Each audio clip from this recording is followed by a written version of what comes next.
Good evening twelfth class students, मेरे प्यारे बच्चों। लेके माता वैष्णो देवी का नाम और करते हैं शुरू आज का काम।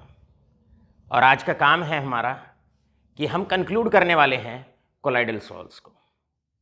मेरे प्यारे बच्चों, इससे पहले कि मैं आज का लेक्चर शुरू करूं, सबसे पहले मैं आप सबको इस पावन पर्व की, ये जो दिन होते हैं माता वैष्णवी के जो दिन होते हैं, 9 के 9 नवरात्र की, आप सबको बहुत बहुत शुभकामनाएं।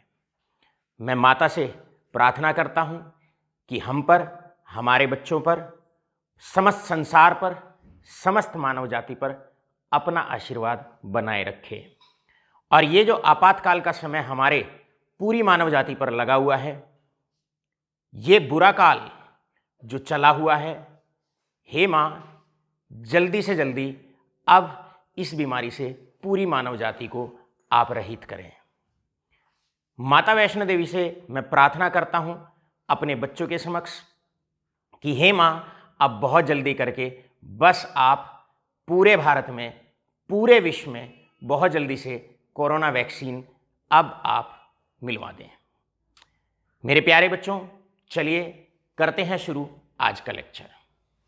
अभी तक कोलाइडल सॉल्व्स में आपको बताया जा चुका है, और कोलाइडल सॉल्व में हमने अभी तक आपको बताया है, कोलाइडल सॉल्व की डेफिनेशन आपको बताई गई है, हमने आपको बताया है क्लासिफिकेशन ऑफ कोलाइडल सॉल्व्स, आपको कराया जा चुका है प्रिपरेशन ऑफ कोलाइडल सॉल्व्स, और प्रीवियस लेक्चर अर्थात कल के लेक्चर में हमने आपको बताया प्रॉपर्टीज ऑफ कोलाइडल सॉल्व। आज बारी है नेक्स्ट टॉपिक, और नेक्स्ट टॉपिक है हमारा दैट इज कोएगुलेशन।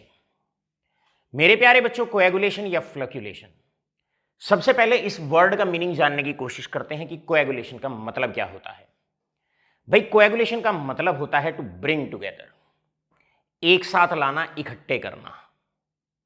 अब आप जानते हैं कोलाइडल सॉल्व्स में, क्योंकि पार्टिकल्स पे सिमिलर चार्ज होता है, जिसकी वजह से वो इकट्ठे जल्दी से नहीं आ पाते हैं, हमेशा एक दूसरे को रिपेल करते रहते हैं, because colloidal particles possess similar charge, right. इसीलिए ये इकट्ठा नहीं होते हैं, इसीलिए ये एक साथ नहीं आते हैं और जल्दी से नीचे सेटल डाउन नहीं होते हैं। तो सवाल आया, अगर इन्हें इकट्ठा करना हो, अगर इन्हें एक साथ जोड़ के नीचे बैठाना हो, तो कैसे किया जाएगा। मेरे प्यारे बच्चों, कोएगुलेशन का मतलब होता है, फ्लोक्यूलेशन का मतलब होता है conversion of colloidal sol, colloidal sol को पीपीटी में कन्वर्ट करना, प्रेसिपिटेट्स में कन्वर्ट करना। कैसे कन्वर्ट करना? By the addition of electrolyte. मान लीजिएगा ये मेरे पास कोई कोलाइडल सॉल्व है, I have this colloidal sol, ये मेरे पास कोलाइडल पार्टिकल्स हैं उस मीडियम के अंदर, ये कोलाइडल पार्टिकल्स हैं, और मान लेते हैं this is a positive charge solve, ये पॉजिटिव चार्ज सॉल्व है। अब हम ऊपर से डालते हैं कोई इलेक्ट्रोलाइट, जैसे कि हमने डाला ए पॉजिटिव, हमने डाला बी नेगेटिव।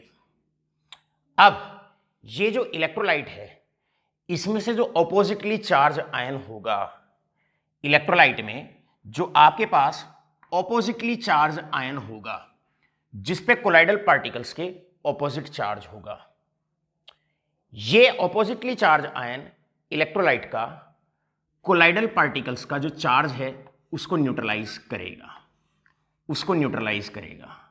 ये बी नेगेटिव न्यूट्रलाइज करेगा the charge on colloidal particles.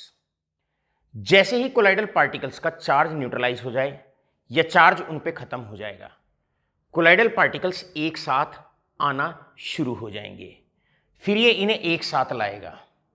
अब जैसे छोटे छोटे पार्टिकल्स जुड़ेंगे, बड़ा पार्टिकल बनेगा और नीचे बैठ जाएगा, जिसे आप प्रेसिपिटेट कहते हैं, राइट। फिर ये जुड़ना शुरू हो जाएंगे और जुड़ के फिर नीचे बैठना शुरू हो जाएगा। इस पूरे प्रोसेस को कहा जाता है कोएगुलेशन, इस पूरे प्रोसेस को कहा जाता है फ्लोक्यूलेशन। इसका मतलब फ्लोक्यूलेशन में हमने क्या किया, कोएगुलेशन में हमने क्या किया, हमने कोलाइडल पार्टिकल्स का चार्ज को न्यूट्रलाइज किया by the addition of a strong electrolyte, और उसके बदले क्या हुआ, जैसे ही इनका चार्ज न्यूट्रलाइज होता है, ये पार्टिकल्स एक साथ आना शुरू हो जाते हैं, जुड़ना शुरू हो जाते हैं और नीचे सेटल डाउन हो जाते हैं in the form of precipitate. This full process is known as coagulation. आप कोएगुलेशन को पेप्टाइजेशन का ऑपोजिट भी मान सकते हैं। पेप्टाइजेशन में हम क्या करते थे, हमारे पास प्रेसिपिटेट होते थे, इलेक्ट्रोलाइट डालते थे, कॉमन आयन एडजॉर्ब होता था, इनमें रिपल्शन होता था और रिपल्शन होकर बनता था कोलाइडल सॉल्ट। कोएगुलेशन में हम क्या कर रहे हैं, ऑलरेडी कोलाइडल सॉल्ट हमारे पास बना हुआ है, अब हम वापस से इलेक्ट्रोलाइट डाल रहे हैं और इलेक्ट्रोलाइट का जो ऑपोजिटली चार्ज आयन होता है वो कोलाइडल पार्टिकल्स के चार्ज को न्यूट्रलाइज करता है, फिर वो एक साथ दोबारा से इकट्ठा होना शुरू हो जाते हैं और जुड़ के प्रेसिपिटेट की फॉर्म में नीचे बैठ जाते हैं। इस प्रोसेस को हम कोएगुलेशन फ्लोक्यूलेशन के नाम से पहचानते हैं। अब कोएगुलेशन हेडिंग को लेकर दिया एक रूल और रूल का नाम है हार्डी एंड स्क्यूल्ज रूल। हार्डी और स्क्यूल्ज रूल क्या कहता है अबाउट कोएगुलेशन? ये रूल है जो कोएगुलेशन के बारे में कहता है। क्या कहता है, आइए जानने की कोशिश करते हैं इसकी स्टेटमेंट। हार्डी एंड स्क्यूल्ज रूल कहता है greater is the valency of oppositely charged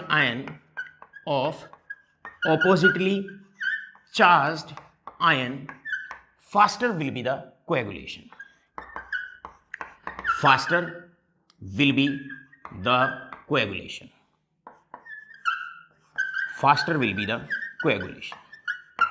भाई सीधी सी बात है, एक बार हम बी नेगेटिव से इसको न्यूट्रलाइज कराते हैं, right. Greater is the valency of oppositely charge ion. इस ऑपोजिटली चार्ज आयन का मतलब है वो आयन इलेक्ट्रोलाइट का जिस पे कोलाइडल पार्टिकल के ऑपोजिट चार्ज होता है। इस आयन को इफेक्टिव आयन के नाम से भी पहचाना जाता है क्योंकि यही आयन रेस्पॉन्सिबल होता है जो कोलाइडल पार्टिकल्स के चार्ज को न्यूट्रलाइज करता है। अब हार्डी और स्क्यूल्ज क्या कहते हैं, भाई जितना ज्यादा इस पे चार्ज होगा ऑपोजिटली चार्ज आयन पे, इफेक्टिव आयन पे जितना ज्यादा चार्ज होगा या जितनी ज्यादा इसकी वैलेंसी होगी, ये न्यूट्रलाइजेशन अर्थात कोएगुलेशन उतना ही फास्ट होगा। मतलब एक बार आप बी नेगेटिव से इसको न्यूट्रलाइज कराइए या कोएगुलेट कराइए, एक बार आप इसको C2 नेगेटिव से आप इसको न्यूट्रलाइज करा के कोएगुलेट कराइए, पार्टिकल्स को नीचे बैठाइए, और एक बार आप इसको मान लो मेरे पास D3 नेगेटिव है, एक बार आप इस आयन से इसको न्यूट्रलाइज कराइए। सीधा हार्डी और स्क्यूल्ज रूल ये कहता है जैसे जैसे चार्ज बढ़ता जाएगा या ऑपोजिटली चार्ज आयन की वैलेंसी बढ़ती जाएगी, कोएगुलेशन की स्पीड बढ़ती जाएगी। इसका मतलब coagulating power to bring about the coagulation of this positively charge sol, सबसे ज्यादा जो पावर होगी वो D3 नेगेटिव की होगी, उससे कम C2 नेगेटिव की कोएगुलेटिंग पावर होगी, और सबसे कम जो कोएगुलेटिंग पावर होगी वो B नेगेटिव की होगी, राइट। या आप ये भी कह सकते हैं सबसे जल्दी कोएगुलेशन D-3 करा देगा और सबसे स्लो जो कोएगुलेशन कराएगा वो B नेगेटिव कराएगा। और साधारण भाषा में इसको समझने का प्रयास करते हैं, समझने की कोशिश करते हैं। भाई मान लो बच्चों हमारे पास ये कोई पॉजिटिवली चार्ज सोल है, ये हमारे पास एक पॉजिटिवली चार्ज सोल है। अब इस पॉजिटिवली चार्ज सोल को ऐसे आप समझ लीजिएगा और मैं ऊपर से डालता हूं इलेक्ट्रोलाइट। अब इलेक्ट्रोलाइट में एक बार तो मैं डालता हूं, जरा ध्यान से समझिएगा, एक बार मैं यहां पर डालता हूं Na पॉजिटिव Cl नेगेटिव, मतलब NaCl में डालता हूं, एक बार मैं डालता हूं MgCl2, राइट, या एक बार मैं डालता हूं MgSO4। अब आप जानते हैं MgSO4 का मतलब Mg2 पॉजिटिव SO4 नेगेटिव 2। सबसे पहले ये इलेक्ट्रोलाइट है मेरा, दिस इज इलेक्ट्रोलाइट जो मैं ऐड कर रहा हूं, और किस लिए ऐड कर रहा हूं, in order to bring about coagulation, ताकि कोएगुलेशन कराया जा सके। सबसे पहले कोलाइडल पार्टिकल्स पे पॉजिटिव चार्ज है, इफेक्टिव आयन देखिए, अगर इन पे पॉजिटिव चार्ज है तो इफेक्टिव आयन यहां पर क्लोराइड आयन होगा पहले वाले इलेक्ट्रोलाइट में, और दूसरे वाले इलेक्ट्रोलाइट में इफेक्टिव आयन होगा सल्फेट आयन। अब हार्डी और स्कूल्ज रूल क्या कहता है? ये कहता है ग्रेटर द वैलेंसी या more is the charge on oppositely charge ion faster will be the coagulation. इसका मतलब कोएगुलेशन यहां पर जो जल्दी कराएगा वो MgSO4 कराएगा। और आपने लिखना है क्या लिखना है? According to Hardy and Schulze rule. तो यहां पर आकर आपके कुछ क्वेश्चंस पहले आपको रेडी करने हैं। आगे बढ़ने से पहले मैं कुछ क्वेश्चंस आप लोगों के लिख देता हूं। पहला question my dear, define coagulation, मतलब conversion of colloidal salt into the precipitate by the addition of strong electrolyte. इसके बाद यहीं पर आपसे पूछा जा सकता है बी पार्ट में, define Hardy and Schulze rule. आपको बच्चों हार्डी स्कूल्ज रूल को डिफाइन करना है, राइट? ये आपको ठीक से आना चाहिए। सेकेंड क्वेश्चन आता है, और सेकेंड क्वेश्चन क्या है जरा ध्यान से समझिएगा। फेरिक हाइड्रोक्साइड और फेरिक हाइड्रोक्साइड का मतलब एक पॉजिटिवली चार्ज सॉल्ट है, राइट? हमारे पास एक सॉल्ट है फेरिक हाइड्रोक्साइड का, will be faster coagulated bye,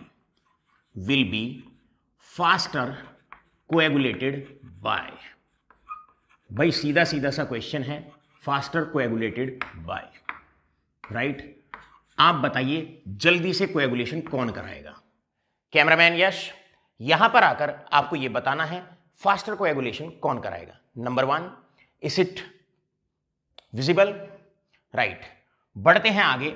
will be faster coagulated by, number 1, एक बार NaCl ले लेते हैं, एक बार Na2SO4 ले लेते हैं, राइट? तो सीधा सा आंसर है, क्लियर? एक पॉजिटिव चार्ज सॉल्ट है, तो सबसे पहले आप इफेक्टिव आयन को सिलेक्ट करेंगे। Effective ion negatively charge ion होगा, पहले वाले केस में Cl नेगेटिव, दूसरे वाले केस में SO4 -2। जब आप इसे ब्रेकआउट करेंगे तो ये ऐसे ब्रेक हो जाएगा, राइट? अब according to Hardy and Schulze rule लिखना होता है, लिखने के नंबर होते हैं।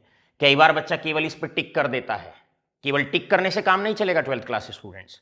आप इसे टिक क्यों कर रहे हैं, ये रीजन भी आपको लिखना है, तो आपको वो रीजन भी यहां पर लिखना है।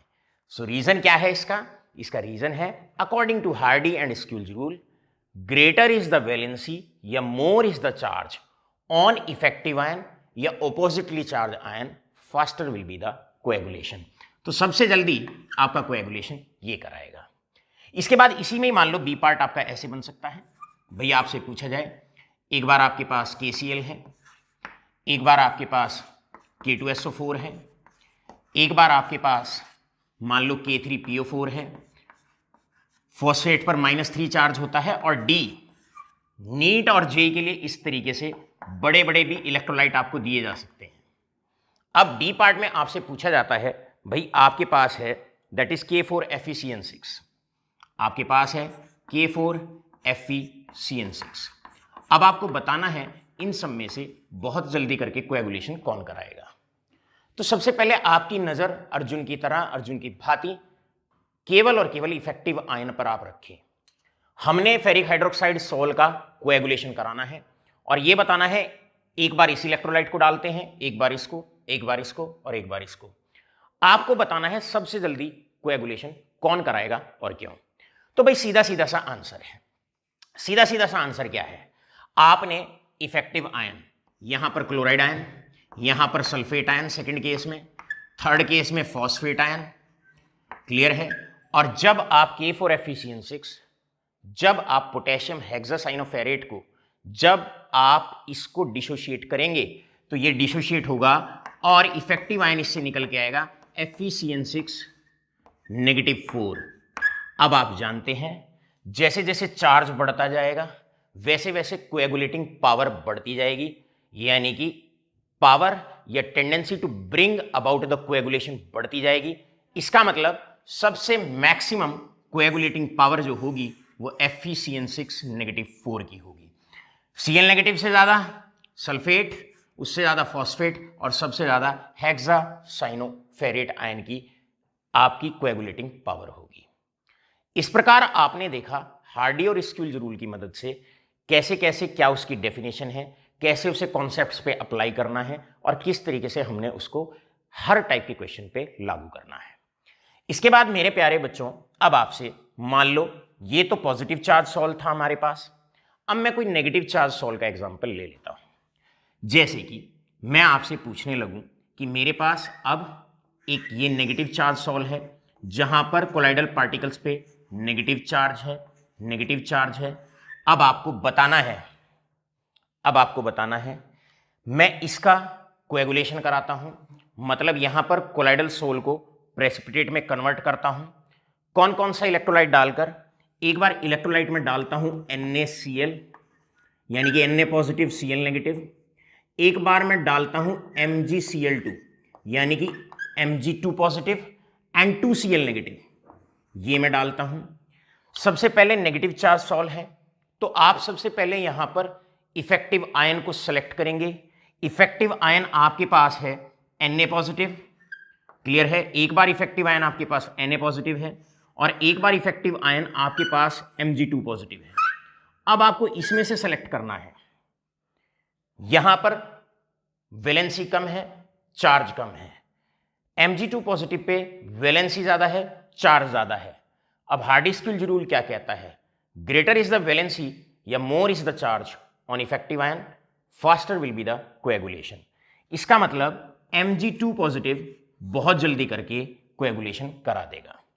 यहां पर ये तो था ए पार्ट, अब मैं बी पार्ट की तरफ आगे बढ़ता हूं। बी पार्ट में my beloved students, the question can be asked. क्या क्वेश्चन आपसे पूछा जा सकता है? आर्सेनिक सल्फाइड सॉल्व, क्लियर है? Arsenic sulphide sol will B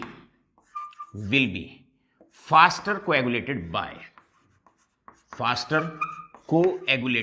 bye, आपको बताना है बहुत जल्दी से कोएगुलेशन आर्सेनिक सल्फाइड सॉल्व का कौन कराएगा और कैसे।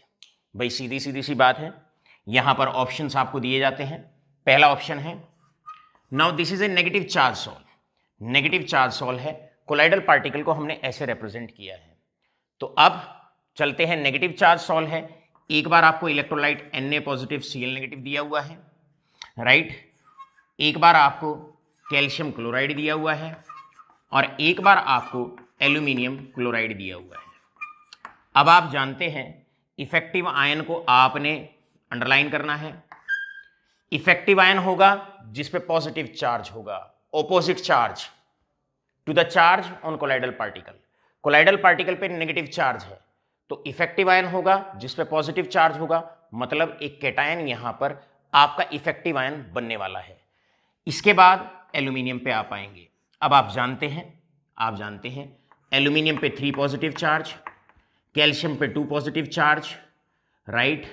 चार्ज जैसे जैसे बढ़ता जाएगा Na पे ये, तो this is going to be the order of coagulating power. यहां पर जो ऑर्डर होगा कोएगुलेटिंग पावर का, वो एल्यूमिनियम क्लोराइड की सबसे ज्यादा पावर होगी, यानी कि ये सबसे जल्दी या सबसे फास्टर कोएगुलेशन आपका कराएगा। कई बार इन्हीं क्वेश्चंस में स्टूडेंट्स, मेरे प्यारे बच्चों, यहां पर कई बार आपसे कुछ छोटी छोटी सी टर्मों को तब्दील करके भी पूछ लिया जाता है। जैसे आपसे कहने लगे, इसी क्वेश्चन में यह भी कहा जा सकता है arsenic sulphide will be faster coagulated by, ऐसे भी बोल सकते हैं। या क्वेश्चन ये भी आ सकता है, for the coagulation of arsenic sulphide which is going to be the better coagulating agent. आपको यह भी पूछा जा सकता है, बताओ इन तीनों में बेटर कोएगुलेटिंग एजेंट कौन सा है। तो बेटर कोएगुलेटिंग एजेंट कौन होगा? जो जल्दी से न्यूट्रलाइजेशन करा देगा, जो जल्दी से कोएगुलेशन करा देगा। तो यहां पर एक एडिशनल क्वेश्चन बी पार्ट में, नेम द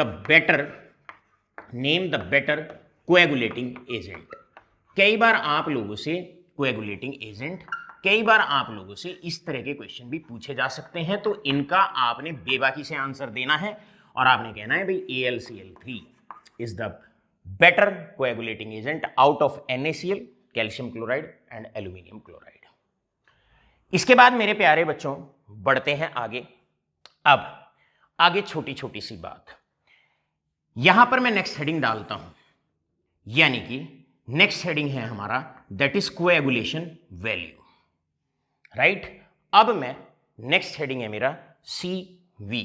CV का मतलब है कोएगुलेशन वैल्यू। मेरे प्यारे बच्चों, कोएगुलेशन वैल्यू का मतलब होता है, नोट करिए, ध्यान से इधर देखिए, कोएगुलेशन वैल्यू का मतलब है amount of electrolyte in millimoles. Millimoles में कितना इलेक्ट्रोलाइट डाला जाए to bring about complete coagulation of 1 litre sol. अगर हमारे पास 1 लीटर सॉल है, मान लो ये मेरे पास 1 लीटर सॉल है, आई हैव 1 लीटर सॉल, तो ऊपर से कितना A पॉजिटिव B नेगेटिव, या A पॉजिटिव C2 नेगेटिव, या A positive D3 negative, right. Electrolyte का कितने मिलीमोल्स चाहिए 1 लीटर कोलाइडल सॉल को कंप्लीटली कोएगुलेट कराने में। That amount of the electrolyte which is used to bring out complete coagulation of 1 liter salt is known as its coagulation value। उसको हम उसकी coagulating value कहते हैं, उसको हम उसकी कोएगुलेटिंग वैल्यू या कोएगुलेटिंग अमाउंट कहते हैं। मेरे प्यारे बच्चों, कोएगुलेशन पावर में और वैल्यू में एक छोटा सा रिलेशनशिप है। मैं आपसे पूछता हूं, अगर मैं B नेगेटिव से कोएगुलेशन कराता हूं, अगर मैं यहां पर B नेगेटिव से कराता हूं, तो मेरे 3 मोल्स लगते हैं, 3 मोल्स। अगर मैं C2 नेगेटिव से कोएगुलेशन कराता हूं, तो मेरा 1.5 मोल लगेगा, 1.5 मोल लगेगा। और अगर मैं D3 नेगेटिव से कोएगुलेशन कराता हूं, तो मेरा 1 ही मोल लगेगा, केवल 1 ही मोल लगेगा। इसका मतलब ये कोएगुलेशन पावर है, जिसकी कोएगुलेशन पावर सबसे ज्यादा होती है, उसमें कोएगुलेशन वैल्यू या कोएगुलेटिंग अमाउंट उसका सबसे कम लगता है, राइट। उसका अमाउंट सबसे कम लगता है, मतलब coagulation value is inversely proportional to coagulating power, is inversely proportional to coagulating power. मतलब एक बार और समझिए अच्छे से भाई, यहां पर इसकी कोएगुलेशन पावर सबसे कम, क्योंकि चार्ज सबसे कम, पावर सबसे कम, अमाउंट लगेगा सबसे ज्यादा, राइट। तो कोएगुलेशन वैल्यू होगी सबसे ज्यादा किसकी, जिसकी कोएगुलेटिंग पावर कम होगी। यहां पर आप देख सकते हैं D3 में, D3 नेगेटिव 3 में, इसमें कोएगुलेशन पावर इसकी सबसे ज्यादा, क्योंकि इस पे चार्ज सबसे ज्यादा है, पावर सबसे ज्यादा, तो अमाउंट सबसे कम लगेगा। कितना अमाउंट लग रहा है? Only 1 mole. तो इसका मतलब कोएगुलेशन वैल्यू या amount is inversely proportional to coagulating power. आपसे क्वेश्चंस ये सारे के सारे ऐसे भी पूछे जा सकते हैं कि NaCl और Na2SO4 को बढ़ते हुए कोएगुलेटिंग पावर के क्रम में लिखिए। आपसे क्वेश्चन ये भी पूछा जा सकता है इन्हें बढ़ते हुए कोएगुलेटिंग वैल्यू के क्रम में लिखिए। तो हमेशा याद रखिएगा, जिसकी पावर ज्यादा होती है उसकी वैल्यू कम होती है, because coagulation value is inversely proportional to coagulating power. तो इसका मतलब कोएगुलेशन वैल्यू इसकी ज्यादा होगी, पावर इसकी ज्यादा होगी।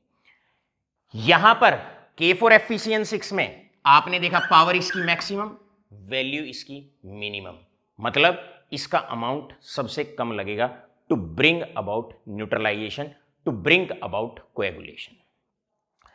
मेरे प्यारे बच्चे, यहां पर इस पूरे प्रोसीजर से, हार्डी-स्किल्स रूल से संबंधित 1-2 क्वेश्चन और बहुत इंपॉर्टेंट होते हैं। कई बार 12th क्लास स्टूडेंट्स मेरी तरफ फोकस करें, और अब मैं आपको समझाता हूं बहुत इंपॉर्टेंट बात। अब जरा सारे के सारे इधर देखिए, listen all of you here. एक लाइन अभी के अभी आप अपनी नोटबुक में नोट लगा के लिखेंगे, और वो लाइन क्या है? वो लाइन ये है, द लाइन है, अगर कभी क्वेश्चंस में हमेशा याद रखेंगे, अगर कभी आपको इस तरीके से कोलाइडल सॉल ना दे रखा हो, इस तरीके से ना दे रखा हो कि भाई आगे Fe3 पॉजिटिव ना दे रखा हो, अगर आगे +3 लिख दिया तो आपको डायरेक्ट हिंट पता लग जाता है कि ये बिल्कुल डायरेक्ट दिख जाता है कि पॉजिटिव चार्ज सॉल है। यहां पर मैंने नेगेटिव लगा रखा है, क्लियर है, S2 नेगेटिव लिखा हुआ है ओब्लिक लगा के, तो डायरेक्टली आपको पता लग जाता है कि ये नेगेटिवली चार्ज सॉल्ट है। हमेशा याद रखेंगे, अगर कभी ये सिंबल ना दे रखे हों तो जो हाइड्रोक्साइड्स होते हैं, नोट करिएगा, जनरली अगर गिवन ना हो, फेरिक हाइड्रोक्साइड, एल्यूमिनियम हाइड्रोक्साइड, जितने भी हाइड्रोक्साइड्स होते हैं जनरली आपके पॉजिटिव चार्ज सॉल्ट होते हैं। स्टूडेंट्स 12th क्लास, बहुत इंपॉर्टेंट बात मैंने डिक्लेयर की है अभी, इसे अभी भी आप हिंदी में, इंग्लिश में, जिस भाषा शैली में आपको ज्यादा है, बेटर वे में लंबे समय तक बात याद रहे, अभी के अभी से रिकॉर्ड करें। अगर ये भी ना लिखा हुआ होता तो फेरिक हाइड्रोक्साइड को हम पॉजिटिव चार्ज सॉल्ट ही मान के चलते हैं। याद रखिए, जितने ऑक्साइड्स और generally sulphides, most probably sulphides और जनरली ऑक्साइड्स, ये जो होते हैं ये by default negatively charge salt consider किए जाते हैं। इसका मतलब अगर मैं यहां S-2 ना लिखूं, अगर इसको ना लिखूं तो आर्सेनिक सल्फाइड को आप नेगेटिव चार्ज सॉल्ट ही मानेंगे, राइट। अब इस बात को नोट करने के बाद बढ़ते हैं आगे की तरफ। आगे की तरफ मेरे प्यारे बच्चों, यहां पर एक क्वेश्चन हार्डी और स्क्विल्ज रूल पे आपसे कई बार पूछ लिया जाता है। क्वेश्चन क्या है students? The question is very simple and straight forward. In text NCERT का क्वेश्चन है और क्वेश्चन कुछ इस प्रकार है, what modifications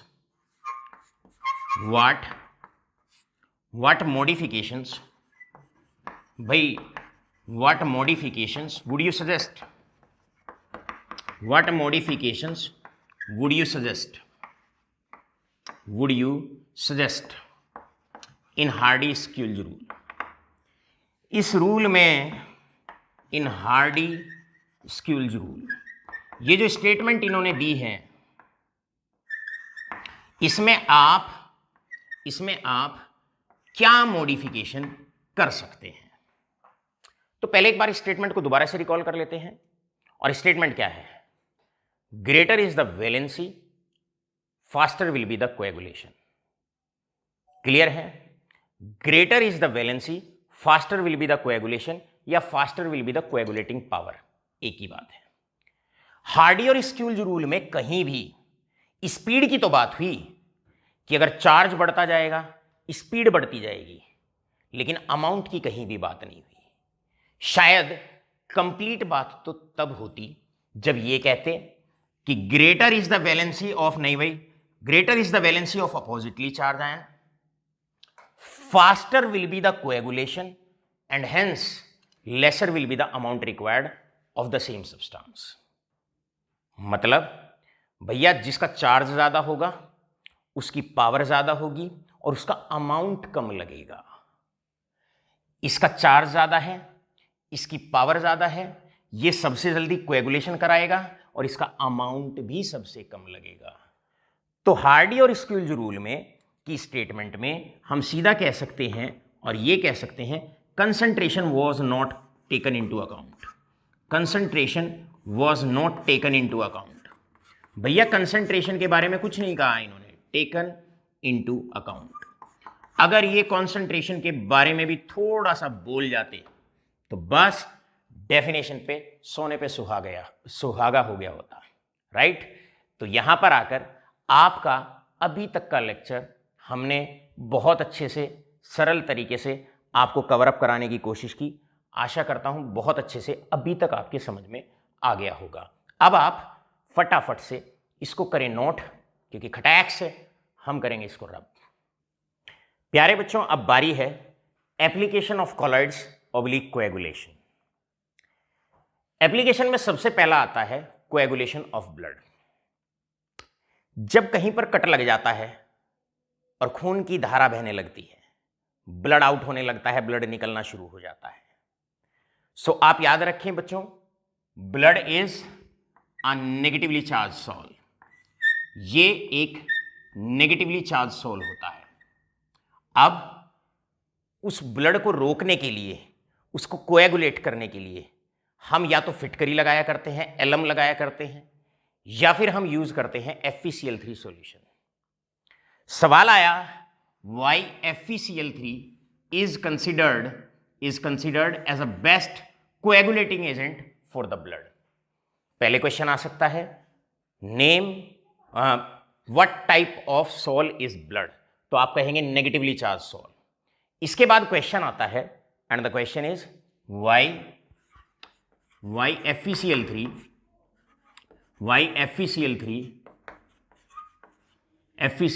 is considered as a best coagulating agent. अब भाई बेस्ट कोएगुलेटिंग एजेंट कौन होगा? जिसकी कोएगुलेटिंग पावर ज्यादा होगी या जिसका अमाउंट कम लगेगा? और आप जानते हैं पावर ज्यादा उसकी होती है जिसके ऑपोजिटली चार्ज आयन पे चार्ज ज्यादा होता है. अब यहां पर आप FeCl3 की अगर आप बात करते हैं तो Fe पे जो इफेक्टिव आयन है उस पे 3 यूनिट पॉजिटिव चार्ज होता है, यानी कि चार्ज ज्यादा होता है. और जितना ज्यादा चार्ज होता है या जितनी ज्यादा वैलेंसी होती है अपोजिटली चार्ज आयन की, faster will be the coagulation. इसीलिए FeCl3 को हम एक best coagulating agent for the blood consider किया जाता है, फॉर ब्लड, राइट? क्योंकि यहां पर इसकी जो कोएगुलेटिंग पावर होती है, कोएगुलेटिंग पावर इज हाई, क्योंकि अपोजिटली चार्ज आयन पे वैलेंसी ज्यादा है, चार्ज ज्यादा है. तो यहां पर कोएगुलेटिंग पावर आप हाई जरूर लिखेंगे कि भाई कोएगुलेटिंग पावर इज हाई.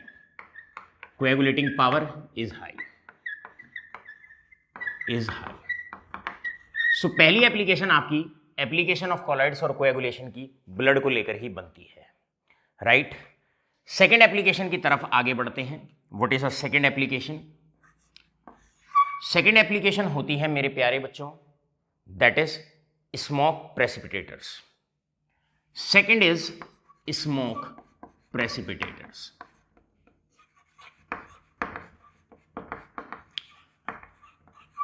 भाई बड़ी बड़ी फैक्ट्रियों में, बड़ी बड़ी कंपनियों में बड़ी बड़ी चिमनी हुआ करती हैं जिनसे धुआं बाहर जाता है. अब हम क्या करते हैं, ये जो चिमनियां होती हैं इनमें इलेक्ट्रोड्स लगा देते हैं, राइट? एक तरफ पॉजिटिव चार्ज, एक तरफ नेगेटिवली चार्ज इलेक्ट्रोड्स.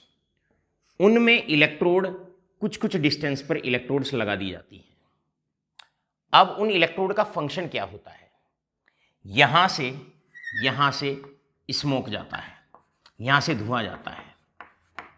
अब इस स्मोक के अंदर बहुत सारे चार्ज पार्टिकल्स होते हैं, कोलाइडल पार्टिकल्स होते हैं, चार्ज पार्टिकल्स होते हैं.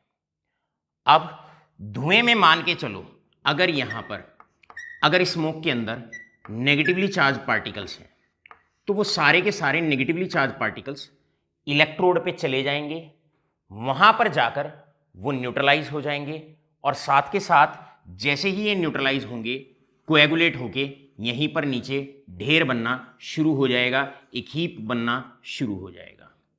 और बाहर केवल और केवल एक ऐसी स्मोक, एक ऐसा धुआं चिमनी से बाहर जाएगा which is free from radicals, which is free from ions, which is free from dangerous, that is colloidal particles.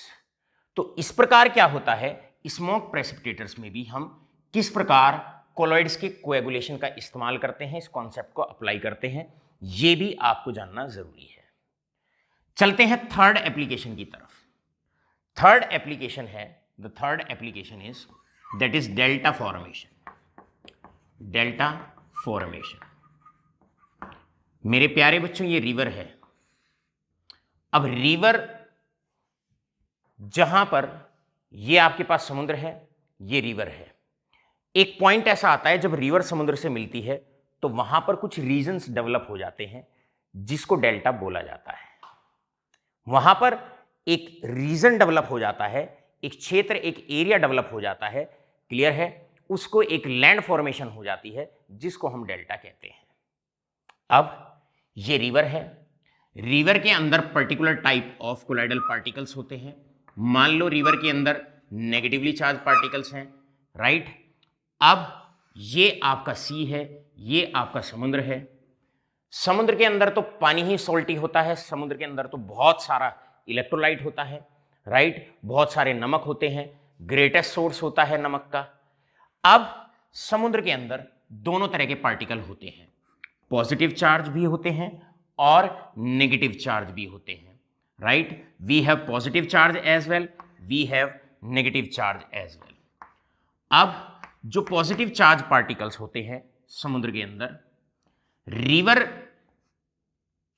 River के जो पार्टिकल्स होते हैं, जो कोलाइडल पार्टिकल्स होते हैं, वो एड्सॉर्ब करते हैं positive charge particles from the sea, या समुद्र के अंदर जो नमक है उसमें से पॉजिटिव चार्ज पार्टिकल को एड्सॉर्ब करेंगे, आपस में न्यूट्रलाइज करते हैं, ये एक दूसरे को आपस में न्यूट्रलाइज करते हैं और इस प्रकार धीरे धीरे यहीं पर डिपॉजिट होना शुरू हो जाते हैं, यहीं पर धीरे धीरे डिपॉजिट होना शुरू हो जाते हैं।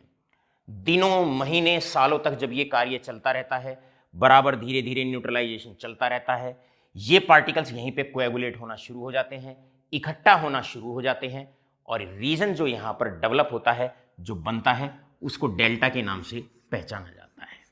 Then that is known as delta. जब ये प्रोसेस निरंतर काफी लंबे समय तक चलता रहता है तो यहाँ पर एक पूरा का पूरा रीजन डेवलप हो जाता है, एक पूरा का पूरा क्षेत्र डेवलप हो जाता है, जिसको हम पर्टिकुलरली कहते हैं डेल्टा फॉर्मेशन। अभी तक के बताए हुए में यहाँ पर आपको तीनों एप्लीकेशन बहुत इंपॉर्टेंट है। चलते हैं चौथी एप्लीकेशन की तरफ, फोर्थ एप्लीकेशन है दैट इज आर्टिफिशियल रेन।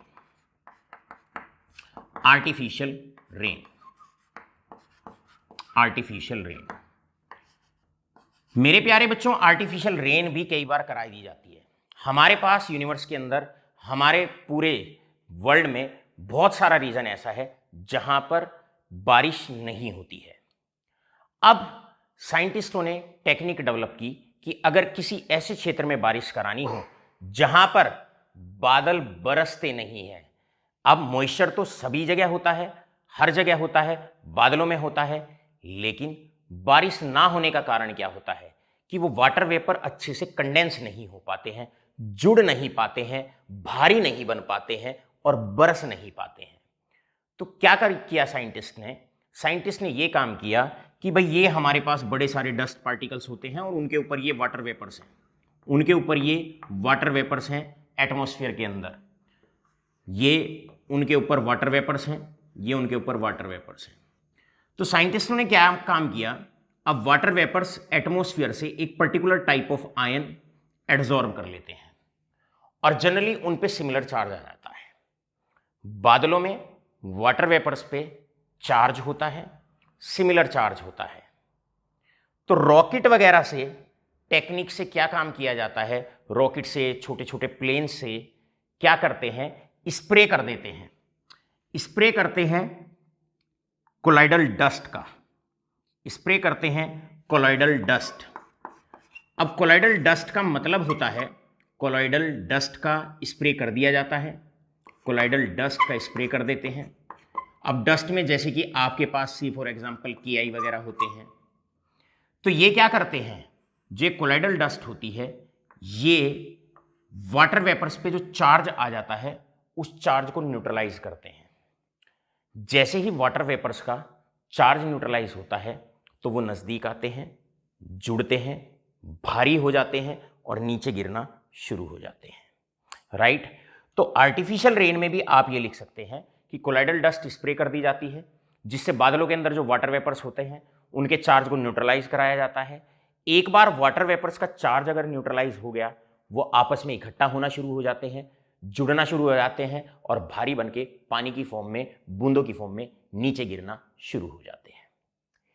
ये 4 एप्लीकेशंस जनरली मैंने आपको एक्सप्लेन कर दी हैं, स्मॉग प्रेसिपिटेटर्स, डेल्टा फॉर्मेशन में, कोएगुलेशन ऑफ ब्लड में, राइट। और इसके बाद हमने आर्टिफिशियल रेन में किस प्रकार हम अपने इस कॉन्सेप्ट का इस्तेमाल करते हैं। आशा करता हूं पूरा का पूरा टॉपिक आपके बहुत अच्छे से क्लियर हो गया होगा। बढ़ते हैं आगे की तरफ, कंटिन्यू करते हैं सरफेस केमिस्ट्री में। अब कोएगुलेशन को लेकर, कोलाइडल सॉल्ट्स को लेकर चलते हैं लास्ट परिभाषा की तरफ। लास्ट डेफिनेशन है प्रोटेक्टिव कॉलॉइड्स। Protective colloids.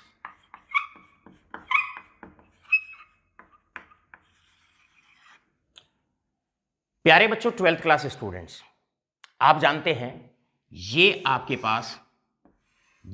पास कोई कोलाइडल सॉल है और ये कोई कोलाइडल पार्टिकल है। ये कोई कोलाइडल पार्टिकल है, this is a colloidal particle. अब ऊपर से जैसे ही आप इलेक्ट्रोलाइट डालते हो,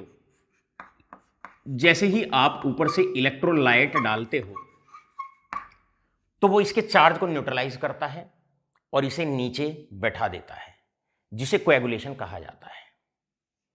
अब स्टूडेंट्स, बड़ी प्यारी सी दो बातें हैं। हमारे पास दो तरह के सोल होते हैं जनरली, एक लायोफिलिक, एक लायोफोबिक। फिलिक का मतलब होता है वो पार्टिकल जो मीडियम को लाइक करता है। ऐसा पार्टिकल जल्दी से नीचे नहीं बैठता है। लेकिन जहां पर लायोफोबिक होता है, जो मीडियम को लाइक नहीं करता, उसमें तो हल्का सा भी अगर हम इलेक्ट्रोलाइट डाल देते हैं तो पार्टिकल बहुत जल्दी करके नीचे बैठ जाता है। मतलब lyophobic sols are easily coagulated. तो यहां पर मैं पहला पॉइंट लिखता हूं, नोट दैट, पहला point, note that lyophobic sols are, जो लायोफोबिक सोल्स होते हैं, आर इजीली कोएगुलेटेड,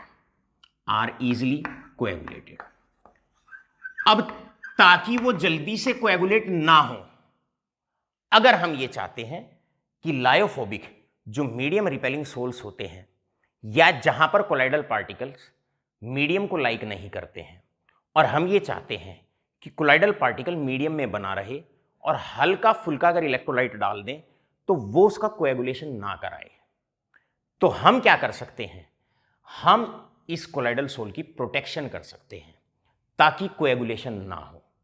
और प्रोटेक्शन के लिए हम क्या करते हैं, हल्का सा यहां पर लायोफिलिक कॉलॉइड डाल देते हैं। लायोफिलिक कॉलॉइड हम डाल देते हैं।